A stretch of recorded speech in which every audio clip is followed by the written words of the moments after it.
Raven 2 oyunumuzdan hepinize merhaba dostlar. Ben Raven diyorum. Raven demiyorum abi. Şimdi oyunu kaldıracaktım. Kaldırmadan önce yani bilgisayarıma kaldıracaktım. Kaldırmadan önce dedim ki ulan niye kaldırıyorum? Bununla alakalı bir video çekeyim dedim. Çünkü bundan önceki birkaç tane videomda yorumların altına birçok kişi oyunla alakalı şikayetlerini yazmış. Genel olarak bir şikayet durumu hakim. Özellikle Türk oyuncular arasında. Sadece benim kanalıma özel değil, genel olarak bahsediyorum. Ben de dedim bununla ilgili kendi görüşlerimi aktardım. Bir video yapayım dedim dostlar. Şimdi bu videoyu 2 bölüm olarak anlatacağım sizlere. Birincisi oyun tarafı, ikincisi oyuncu tarafı olarak anlatacağım dostlar. Şimdi oyun tarafından bakarsak abi, şöyle düşünün, single player bir oyunu markette satılan bir elma gibi düşünün. Markete gidiyoruz abi, biz elmayı alıyoruz, parasını ödüyoruz, keyfini çıkararak yiyoruz. Sonrasında elma bitince iş bitmiş oluyor. Single player oyunları da öyle şekilde parasını ödüyoruz. Oyunu alıp işte hikaye ise hikayeli veya başka bir şeyse onu oynayıp bitirip tamam, o işimiz bitmiş oluyor. Multiplayer oyunları da sadece MMORPG değil, birçok mobil oyunda olsun, 4X oyunlarda, yani çok oyunculu birçok oyunlarda ücretsiz verilenler o market gibidir abi. Market nasıldır? Firma getirir, sizin mahallenize marketi kurar. Sonrasında içine işte ürünlerini dizer. Bu aşamada sizden herhangi bir para istemez. Bildiğiniz gibi market herhangi bir para istemez. Siz gidersiniz, markete girersiniz, ürünü alıp çıkarsınız abi. Parasını öder çıkarsınız. Ya bu tarz oyunlarda market gibidir abi. Markette de sürekliliğini artırmak için o ürünleri dizmek, işte lojistiğini sağlamak veya işte çalışanların parasını ödemek için orada ürün satması gerektir. Bu oyunlarda o tarzdır abi.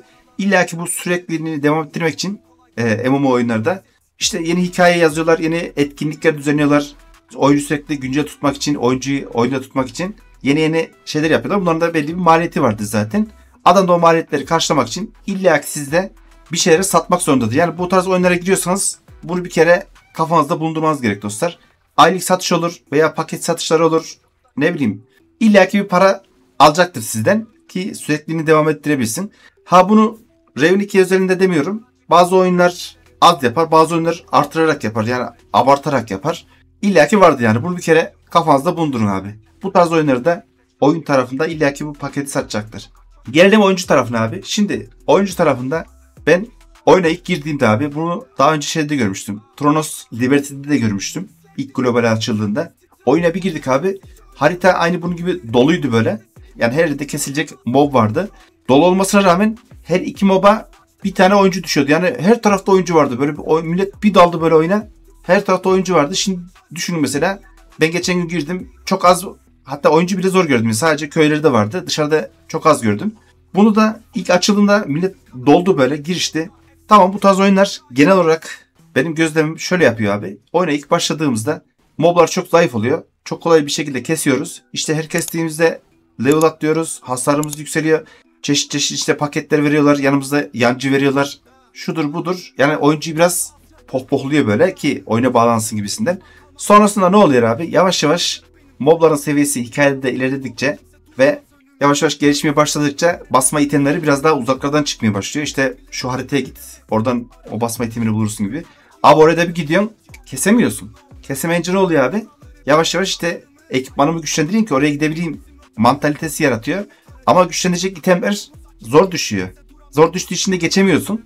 Hani adam orada hemen paketi önüne sürüyor, işte sen şuradan paketi al reis. Yavaş yavaş daha hızlı geliştirirsin gibisinden. Ha, diyebilirsiniz ki reis çok ağlıyorsunuz. Lonca kurursunuz. Lonca ile gider kesersiniz diyebilirsiniz. Eyvallah. O da bir süre idare ediyor dostlar. Ben 750 bin dolarlık kale görünümü satan bayağı bir pay to win oyunu 2 yıla yakın oynadım. Onun videolarını da çektim. Orada bizim Türk ittifakımız vardı. 50 kişiydik abi. Ne oluyordu biliyor musunuz? Adam geliyordu abi. Mesela şöyle göstereyim. Şunu giyen bir reis. Yabancı bir reis. Adam dolar bazında parayı basmış. Her şeyini fulllemiş böyle. Sadece bir kişi geliyordu. O 50 kişiyi böyle tertemiz kılçıksız ayıklıyordu böyle hepimizi. Sen istediğin kadar ayını göm, yılını göm, ittifakla git. Hiçbir şey fark etmiyor abi. Bu reis geliyor, tek başına kesip gidiyor. Zaten bu tarz oyunları veya 4X oyunları oynayanlar bilir. Ne demek istediğimi, haklı olduğumu bilecektir. Yani sen ne kadar lonca kursan da kendi çapında oynarsın abi. Ama iş yavaş yavaş level ilerleyip lonca kurup, lonca savaşları başlayıp, PvP'ler başlayıp İşte kasılan, mesela ileride kasılacağın gibi bölgelere başka oyuncular geldiğinde, şuradaki yerler açıldığında senin hiçbir şansın yok abi. Bunda hem şey var, dolar kurunun etkisi var ki bu bayağı bir etkisi var. Bunun birçok oyunda oyuncular şunu düşünüyordu, işte Lokasyon olarak fiyatlandırma yapılabilir mi? O olmuyor. Mesela Türkiye'ye özel bir fiyatlandırma yapıldıklarında adam VPN'e giriyor. Yabancı bir VPN'e giriyor. Bizde ucuz olduğu için. Doları basıyor abi. Daha da güçleniyor. Öyle yapmıyorlar. O da olmuyor yani. Lokasyona göre para da olmuyor. Raven 2 özelinde baktığımızda abi oyunun gidişatı hızlı bir şekilde benim anlattığım yöne doğru ilerledi. Zaten oyun PC olarak değil bence mobil olarak daha iyi oynanan bir oyun. Çünkü ben PC'de karakterimi geliştirdiğimde biraz şöyle alıp da o geliştirdiğim şeyleri yapmak istiyorum abi. Mesela odadan çıkayım. Ben beceremedim yani. Odadan çıktım. Ya Space'le vurmayı ben ilk defa gördüm oyunlarda. Space'le vuruyor bak. Ya sizde o mesela karşı atak yaptı ya. Onu bloklamadır. Bloktan kaçmadır. Bloktan sonra hemen atağa geçmedir. Öyle bir şey yaşayamadım ben. Bilmiyorum ben mi yanlış düşünüyorum. Sadece otağı alıyorsun abi gidiyor. Kendi kesiyor zaten.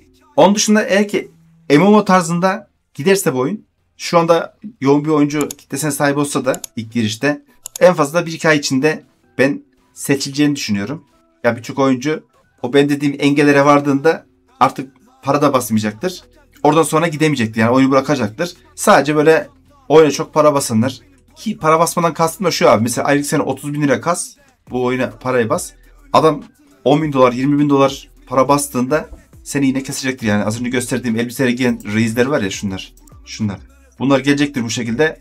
Öpüp gidecektir abi. Ya sadece bu elbise üzerinde demeyeyim. Karakterinin gücü de o şekilde artıracaktır. Yani demek istediğim eğer ki RPG öğelerini seviyorsanız abi. Çünkü birçok özelliği var işte. Şöyle baktım ben. Zanaati var. Ne bileyim. Geliştir var. Şudur var. Bu var. O tarz yerleri seviyorsanız böyle biraz uğraşayım. Onları kasayım gibisinden düşünüyorsanız girin oynayın bakın ama bir süre sonra ben biliyorum birçok oyuncu PvP istiyor. MMO'da olsun başka şeyde olsun. Mesela biz Game of Thrones oynuyoruz. Birçok kişinin neredeyse ortak şikayeti Reis diye bu oyunda niye PvP yok diyor. Bir yerde PvP'ye geldiğinde abi işin gerçeklerini öğrenmeye başlayacaksınız. Ya adam gelip de seni kestiğinde tamam ben ne yaparsam yapayım bu adamı geçemem diyeceksiniz yani. Kesin diyeceksiniz ha. Ben çünkü 2-3 yıl oynadım o oyunu. Başka oyunda. Kesemiyorum yani. İttifak olarak gitsen bile bir tane baline gelip seni doğrayıp gidiyor. Tüm ittifakı doğrayıp gidiyor da dalga geçiyorlar. Olmuyor yani. Bizim Türk oyuncular kafa zehir gibi çalışsa da cüzdanda eksik olduğu için bir yerde tıkanıp kalıyor abi bu tarz oyunlarda. Raven 2'de böyleydi dostlar. Ha diyebilirsiniz ki Raven 2 mecbur yapacak. Oyun, videonun başında bahsettiğim gibi illaki bir para basacak. Ama Netmarble bu işi biraz abartıyor. Onu söyleyeyim. Biz her ne kadar Game of Thrones'ta PvP olmadığı için bunu hissetmemiş olsak da bu oyunda bayağı bir abartmışlar. Özellikle kozmetikli şudur budur. Oynamak isteyen bir girip baksın abi.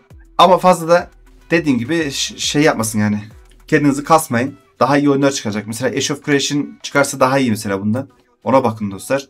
Farklı farklı oyunlar çıkacak. Epitome diye bir oyun çıkacak. Metin 2'ye benziyor ama ben onunla da pek umudum yok. Göründüğü gibi değildir büyük ihtimalle. Bakalım ben takip ediyorum. Soulframe çıkacak. Soulframe tam MMO değil. Biraz co-op RPG gibi duruyor. Onu oynarız çıkınca güzel oyun o da. Öyle yani dostlar. Ben Raven 2 hakkındaki görüşlerim bu şekildeydi. Oyunu sileceğim ben. Devam etmeyeceğim. Çünkü bana hiçbir zevk vermiyor abi. Hikayesi olsun. Türkçesi olsun. Hikaye hiç bakmadım bile. Yani hikayede ne anlatıyor okumadım bile. Hem canlı yayında olsun. Canlı yayın dışında da baktım. Oynanış tarzında olsun. Ya bir o hissetmiyorum ben. Karakterle kendimi bütünleştiremiyorum. Kendi kendine oynuyor mesela şurada. Bu daha çok şey gibi. Ne diyeyim? Siz bu kendi neydi oyunun ismi ya? Oyunun ismini unuttum ya. Onun gibi de. Bu kendi kendine gidiyor. Siz sadece buna boost diyorsunuz abi şuradan. İşte kılıcı güçlendireyim veya zırhı güçlendireyim veya işte pet neyse onları güçlendireyim gibi. Siz yandan boost diyorsunuz. Ya direkt oyunun içine değilsiniz. Bu kendi kendine gidiyor. Öyle diyeyim. Dostlar umarım videoyu beğenmiş ve de yararlı bulmuşsunuzdur. Siz oyun hakkındaki görüşleriniz nedir? Haklı olduğum, haksız olduğum yönleri var mıdır? Oyuna hakkını yiyorsun gibisinden yazabilirsiniz yorumlar kısmına. Bir sonraki bölümde farklı oyunlarda görüşmek üzere. Kendinize iyi bakın. Hoşçakalın.